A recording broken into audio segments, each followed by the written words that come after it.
Hello and welcome to In a Spiritual Sense, where we discuss all things spiritual, from growing your intuition, speaking with spirit guides, diving into past lives, the paranormal, and more. Join me, Stacey Piagno, where we work to bridge the gap between science and spirit. Hello and welcome back to another episode of In a Spiritual Sense. I'm your host, Stacey Piagno, and today is a very special day because I get to talk about one of my favorite topics, dreaming. Now, I have been an avid dreamer ever since I can remember, always paying close attention to what I thought was just entertainment. As I've grown, however, I've realized the impact our dreams can have on us if we take the time to look into them as messages and guidance. Sounds a lot like last week's episode on symbolism, huh? Well, this week just so happens to be the perfect transition from last, as we are going to learn how to break down our dreams by finding symbols, themes, and meaning. And I'm also going to need some of you to open your perspectives a little for me, because what I want you to know is there is absolutely no difference between the dream state and the waking state. Let that sink in for a minute. I'm basically telling you this veil we think separates us from consciously being awake and subconsciously sleeping is not real. Now, I will also remind you that your perspective is your truth, so choose what you want to believe, but we are just as much alive when we are sleeping as when we are awake. Remember when we spoke about that iceberg analogy and how the subconscious represents 90% of us? Well, this 90% of us is just as much a part of us as the 10% that sticks out of the water. I mean, we can't dismiss the foundation of the iceberg just because we can't see it. But for some reason, we have ingrained in us that this whole foundation of ourselves is not real, or it holds less significance. You see, when we are in dream state, this is when the subconscious gets to finally lead the way with no interruptions. So, to dismiss a dream is to dismiss the teaching from your higher self. And our higher selves is a fraction of Source, of God. Therefore, it is the most supreme advice you can receive. But some of you might be thinking, well, I don't dream, or I know I dream, but I can't remember them to save my life. Which is ironic because remembering a dream actually could save your life, more so mentally. But if you can't remember a dream, or if you don't think you dream, I will first start off by telling you everybody does dream. There just may be some habits you have that are preventing you from remembering your dreams. And one of the most common reasons being that your mind is too busy and you are not taking time to wind down and connect with yourself or spirit. Because when the mind is filled with too many thoughts, it becomes tired, and you've used up all of this brain space with ideas that have either already happened or are yet to happen. This is why taking time for yourself, especially in the morning and night, is so important. Connecting with spirit is like a battery station for us. If we don't take time to charge and disconnect ourselves from our ongoing lifestyle, we become overworked. And remembering a dream is going to be very difficult because our bodies need to take every last ounce of energy to charge. It's like if the camera roll on your phone is filled up with too many videos and it runs out of memory. Well, you're not going to have any space left to view new videos. Now, another reason why we might not remember our dreams is because we're not putting an intention on it. I promise you, if you put in some effort to remember your dreams, you will start to do so. And I have proof of this, not only from myself, but from others. And the best way to do this is by setting an intention every night before you go to sleep. Make an affirmation for yourself or pray to whoever you pray to, like, Spirit, please support me in remembering the details of my dreams so that I may receive messages from my higher self. Or, God, please help me remember my dreams so that I can receive support in my life. Whatever you want to say is fine. But be specific with your words, because The words that we say are directly tied to the subconscious. That's why the power of prayer is so potent. What we say matters. Our words, our thoughts, and our intentions are manifestors. They are what create and shape our reality. So, secondly, in addition to setting your intention nightly, it's also important that you get a journal or open a notes tab in your phone so that you can immediately write down your dreams as you wake up. Some cultures used to teach their children to mentally remember their dreams, so as they grow, this would just become second nature. However, with the way our busy minds have evolved and our constant schedule of go, go, go, that has become somewhat difficult for us. See, there is this window of time upon waking that makes it easier for you to remember your dreams because you were just in spirit form as you were sleeping. But as you wake and become more in tune with your physical body and your logical mind, that connection you just had with your spirit starts to close. So if you can wake up and get in the routine of immediately writing down your dreams, you will get so many more details than if you wait even an extra 2 minutes. And when I say immediately, I mean don't wake up and go to the bathroom, don't go get a drink, because once you do that, most of the dream will be lost. Just wake up and jot down words, phrases, sentences, anything you can get out. And if you do remember a lot of information, don't get stuck on grammar or spelling. Just get it down and go back and fix it after. Sometimes I will even write down the dream backwards. Like the part that I remember just as I'm waking up is the part that I will start with because it's fresh. And then once I start writing that down, it's like a trail of information and the rest of the details just kind of fly in. But the significance of writing down your dreams is important because what happens is we are taking the subconscious and turning it into the conscious. We are turning our thoughts into something that is physical. So we are linking these two sides of ourselves, our physical self and our spirit self. And the more we can connect these two sides, the more whole we will become. And the more of our iceberg we will start to use. Lastly, it is worth mentioning, if you have a habit of drinking alcohol or using THC or eating heavily before bed, these are factors that will also contribute to how much mind space you have for remembering dreams. Having this in your system actually prohibits your capacity to recall information. Thus, this might be a reason why you think you're not dreaming. Or maybe if you do have a really vivid dream the night of having something in your system, it could just be a really strong message that your subconscious is trying to reach you with. Because if these habits are something that you do daily, it will most likely disallow us from remembering. Not to say it can't happen, it's just that it will be less likely. And then as far as eating a lot before bed, your physical body is spending too much energy working to break down your food.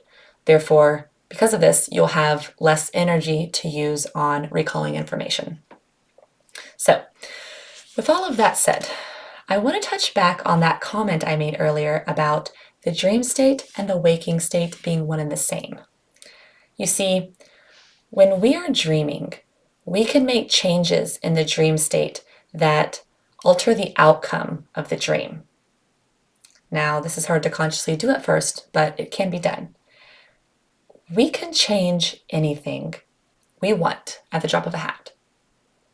And if we can get to a point where we realize we are in control of our dreams, this is where the power lies. And the trick is realizing this is also how it works in our waking life. We hold the power to change our lives whenever we want. We can generate whatever we want. We just have to understand that we have the power. And it starts with choice and perspective. The first one of my dreams that I want to share with you is one that has such a beautiful message, and it is quite literally what we were just talking about. In my dream, I was walking home and whatever my mind thought actually happened. And however I reacted changed the dream. Very much so how life works, whether we're aware of it or not. But I can remember there were several different points where something bad was happening, like I was being chased by a rhino, and then a giant water wheel, and then bad guys, which I now know stands for tough situations, emotions, and my fears of doubt or judgment. And we're going to get into how I know that next. But as I was being chased by these things, I could make them go away if I chose to think happy thoughts. On the flip side, however, if I chose to think about bad things, they would come back. And boy, if that is not a comparison to real life. The only difference being, in my dreams, changes happened instantly. And in real life, sometimes things take a little more time to manifest. Now, in addition to that dream, I had another one where I had a problem occur, and after I woke up, I was able to go back into that same dream, relive it, and change the outcome. And this was a really powerful one, just because of the opportunity I had to subconsciously grow. Long story short, I had a dream where I was sitting on a fence, and fences are symbolic of choice because it's a barrier or it's a boundary, and you can choose one side or the other, or choose to be in the middle, hence me sitting on the fence.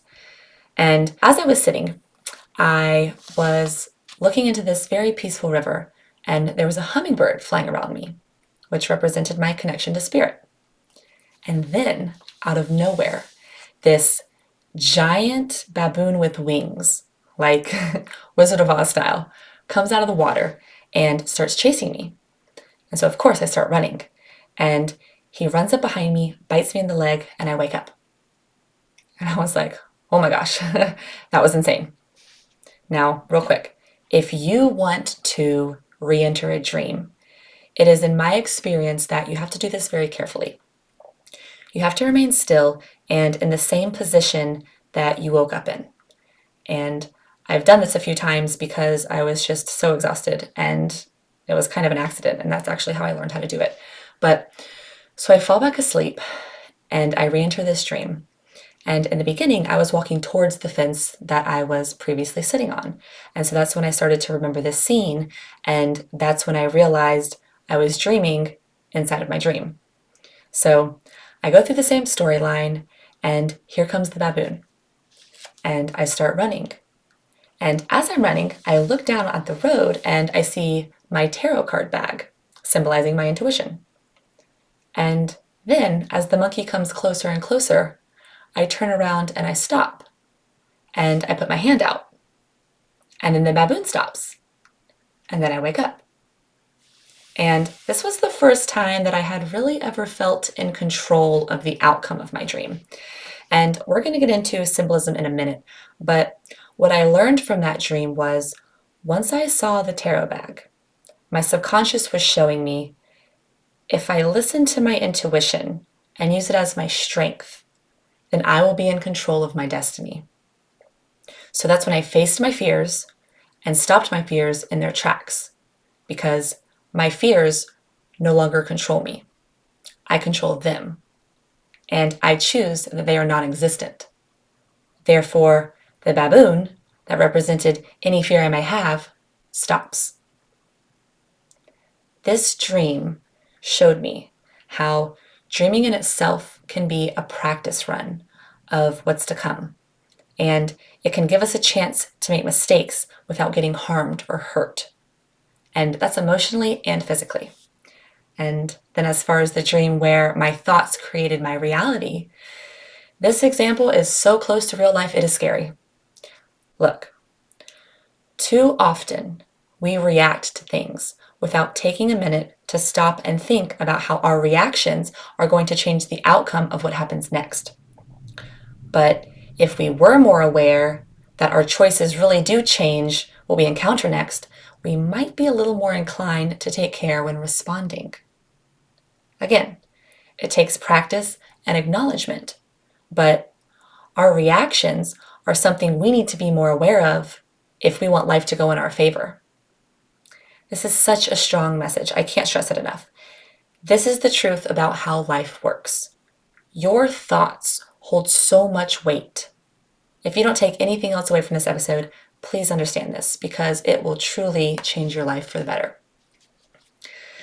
Now, the next couple dreams that I do want to share are ones that I think I can use to help you understand how to find symbolism and themes within your subconscious. You see, until you become familiar with the way your subconscious speaks, it could be difficult to understand what your dreams mean. So what I would recommend, in addition to building your intuition from episode 1 and working to put intentions on things throughout the day, is to wait until you have a couple of weeks worth of dreams that you can use to really look into and investigate. There's a great book I read called Dream Alchemy, and it's by Ted Andrews, and it talks a lot about finding themes in your dreams. And what I remember is he teaches you how to go through your writings and underline or circle items that are repetitive. And based off how you felt in the dream, you can then create intentions for these items, and your subconscious can use that to communicate with you. It's kind of like that example I gave you of the alligator in last week's episode, and how I kept having chaotic dreams with alligators, so therefore I used an alligator as my symbol to represent chaos. And when you first begin to find meaning, some good places to start are to pay attention to things like objects and animals. Vehicles are a good one. Your setting, and of course, your feelings. And if you remember anything that stands out, try to create one-word lists of this information because that's going to help you turn them into symbols. For example, I might write down mop, restaurant, Nike, or speedboat, toy car, dog. These are actually ones that I've had in dreams, and I'll share my interpretation in a minute. But when you notice these symbols, think about your current opinion of them or what they already mean to you. For example, I might think a frog is cute and adaptive, but my sister might think they're gross and scary. This is going to change the meaning of that dream depending on who the dreamer is. And how you feel in the dream is probably one of the most important pieces of information that you'll have. Once again, with the frog. If I dreamt that I'm a frog and I'm jumping through the trees and swimming in the water, because of my interpretation, it might mean that I'm adaptive and I'm maneuvering through life seamlessly. If my sister, on the other hand, dreamt that she was a frog, she might feel as though it's a nightmare. And as a result, there's probably something about herself that she needs to face. My example of the dream encompassing the symbols mop, restaurant, and Nike was one in which I went to a fast food restaurant and I walk in the back where they were cooking and I start grabbing these mops and mopping the floor. And when I think of a mop, I think of cleaning. And when I think of a restaurant, I think of food.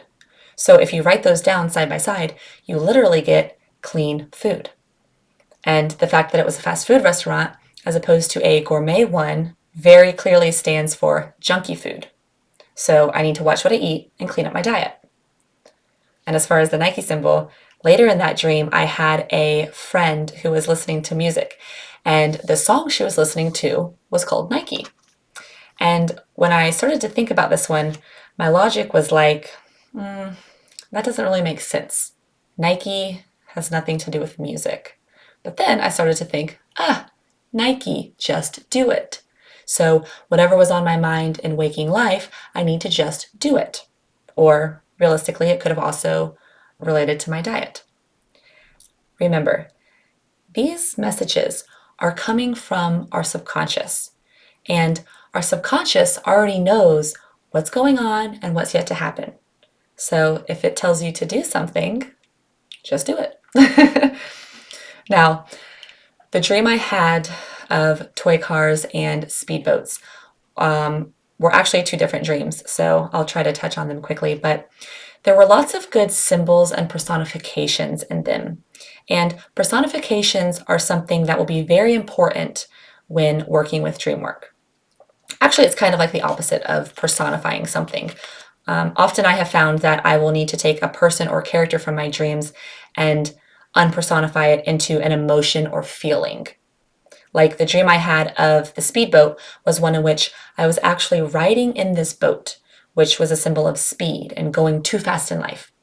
And towards the middle of the dream, we had to cross this giant spinning log while still in the boat. And that was a symbol for challenge or making sure you take your time. But the driver of the boat did not take her time. And as we went over the log, my previous pet dog, which symbolized calmness because she was just the sweetest, most calm creature, fell off the boat. And that symbolized losing your calm when rushing around and going through challenges. And losing your calm, of course, is no way to progress with any challenge in life. So this was a reminder to be aware of that because it's probably coming. And ironically, at that time, Mercury was in retrograde. And if you're not familiar with the astrology of that, you'll have to go Google it for now. But it basically means that you will have to look within as challenges are about to present themselves. And what's pretty cool is I often have dreams that match the energy of what's going on in accordance with the astrology charts, even without reading them. And it's because our subconscious is already tied to everything. All the energy and science around us is a part of us. So to tap into this is a resource that we all have. It's like using a natural internet. And it's no different than clicking the search button on a Google page. We just have to learn how to do it. So getting back into it. The toy car dream I had was a reminder to have fun and enjoy your time, which is what I actually gave as the title of this dream. Enjoy your time in a toy car. Because naming your dream is a must in order to help you refer back to them. And it also helps solidify the message that you're receiving. So make sure to do that. But in this dream, I was with a couple of friends in my childhood cul-de-sac, which is where we always used to play. So the setting here is representative of my innocence and my playfulness. And we were driving in these little toy cars, symbolic of maneuvering youthfully. And strangely, one or two of my friends had a gun on their waist, which stood for protection. But it took me a while to understand that particular symbol in the dream, honestly, until I was writing this episode. But what I got from it was stay youthful, stay light, and this will serve as your protection. And now some of you might argue, no, being innocent is going to get you harmed. But I disagree. I think there is a difference between being unaware and being mindfully innocent. And this dream, obviously given to me by my subconscious, is very fitting for my life in particular. Because there are times when I am surrounded by negativity or political opinions, or when I'm working in a very high-stressed environment. And to remain lighthearted and let the child within you shine is a very wise piece of advice. And in the dream, just to drive the message home, I also had someone of high status from my workplace tell me, if I can offer you any advice, enjoy your time. And this was said twice throughout the dream. So again, that's spirit's repetition coming in to make sure I got the message. And with repetition in mind, I've gotten to a point where I average about 3 dreams every night, and they all have the same central message. Like the night I had the speedboat dream was a reminder to slow down and stay calm in the chaos. So what's interesting is the other dreams I had that night would have had that same message, except they would have had a different storyline and different symbols. For example, I could have also dreamt that I was in a race car in the middle of a tornado. And maybe when I'm at the wheel, I'm feeling extremely at peace. That would mean I'm doing a good job of staying calm in the storm. Or if I felt really scared at the wheel and I'm flying through red lights or I see a stop sign in my peripheral, that would mean, again, I need to slow down. So when you get good at this, notice if you have multiple dreams in a night or in a week. because, as I keep saying, repetition helps us connect to the message. Sometimes I'll even have a dream with bad guys. And when I dream of people in this way, I've learned that they stand for the things I'm fearful of. This is an example of the emotions we just spoke about being personified. And sometimes it's hard to determine what you're fearful of if you're not in tune with yourself. I mean, who wants to admit what they're scared of? Or maybe you don't know. You really have to take some time to reflect on your actions and your personality, which is not something people always want to do, because our shadows are what we refuse to admit about ourselves. And very often, we just sweep them under the rug and hope they go away. But this is when the subconscious says, no. We need to bring this to the surface. And if it is something you have been hiding from or refusing to deal with, it will very commonly come out in the form of a nightmare. Now, nightmares are so important for us to acknowledge, because if we are to the point where we are having a nightmare, that means we are not dealing with something that needs to be dealt with. And if we continue to not deal with it, it can evolve into a physical sickness or physical problem that could have been stopped early on. So if you do have a nightmare, try really hard to focus on what happened. Because if you're getting subtle messages throughout the day and you're not acknowledging them, Spirit will shock you with something to wake you up and get your attention before it's too late. And once you get used to working with your dreams, what you once deemed to be a nightmare can just turn into a simple reminder. Or once you start working with your shadows, you might have a nightmare where you end up defeating the bad guy. Lately, I've been having more dreams where I defeat something at the end. And of course, I have been working with my dreams for a little while now, but I've also taken a lot of time to think about where I am in my life and what I am fearful of. So one dream I had that I would describe as a nightmare was one where I was outside with my friends and we were sitting on the upstairs patio of this restaurant. And across the street, we saw this group of really rugged men come running out from the building next to us. And there were some clues in the dream that led me to believe these scary men represented my fear of doubt. Like when they originally came out, they were holding baseball gear and bats. And to briefly mention, I grew up playing boys baseball, and I had gone through a lot of adversity with this. And this was such a huge part of my life. So if I ever have a dream with any theme of baseball, I know that one perspective has to do with some sort of adversity or internal worry or doubt.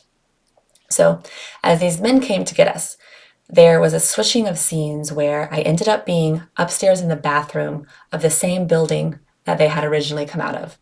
And I was looking in the mirror and I was admiring my reflection. But what was interesting is the reflection wasn't really me. I mean, it was me, but it was the reflection of this crazy Lady Gaga, Erykah Badu looking pop star. And I had purple lipstick and I had dreads. And I later realized that this was a symbol for me to be open to who I really am and who I really want to be. And then here comes doubt running up the stairs to come get me. And I saw him in the reflection.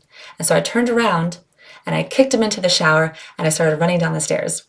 But instead of running, I was gliding, like I was flying down the stairs. And then he comes running up behind me and I kick him over the railing and I wake up. And as I woke, I immediately had a thought pop into my head. And it was, quote, "Wake up to your power," which ironically I had just done because I literally woke up as I was in power. So for those of you listening, I want you to receive this same message. Wake up to your power. Whatever it is that you're fearful of, acknowledge it and move on from it so that you can take your power back. Because it's time. It's time for us to be who we truly are and to be in control of our lives. Now, there are so many more beautiful dreams and messages that I want to share with you. But I really want you to absorb everything that we've discussed. So please take time to work with this information. And I will leave you with one last story about self-love and building yourself into who you want to be. I recently dreamt that I was chatting with this woman about the process of painting a portrait. And now I do paint portraits in real life, so I'm very familiar with the technique. But I was teaching her about this process and how you sometimes have to paint a little and then take some away, and then paint a little and then take some away. And as I was doing that, this analogy came to me. Sometimes you have to start over and reinvent yourself. It's always a continuous reinvention as you grow. Think about painting a portrait. To complete the person is an ongoing process. You build and take away, slowly reshaping the qualities as you learn and grow. And at times, if it's getting too far lost, you can just stop and start over. So again, you build and take away, and build and take away. And the process of that, creating yourself, is where the journey lies. So it's important for us, as we always hear, to enjoy the journey, because that's where life begins. So that's all for now. I've left you with a lot. I really hope that you enjoyed this episode. If you did, please use it to inspire those around you, and go get some sleep, dream, and I will see you next time on In a Spiritual Sense. For those looking to connect further, please feel free to send emails to info@inaspiritualsense.com or hit me up on Instagram at spiagno, that is SPIAGNO, where you can find weekly inspiration and updates. I look forward to connecting with you.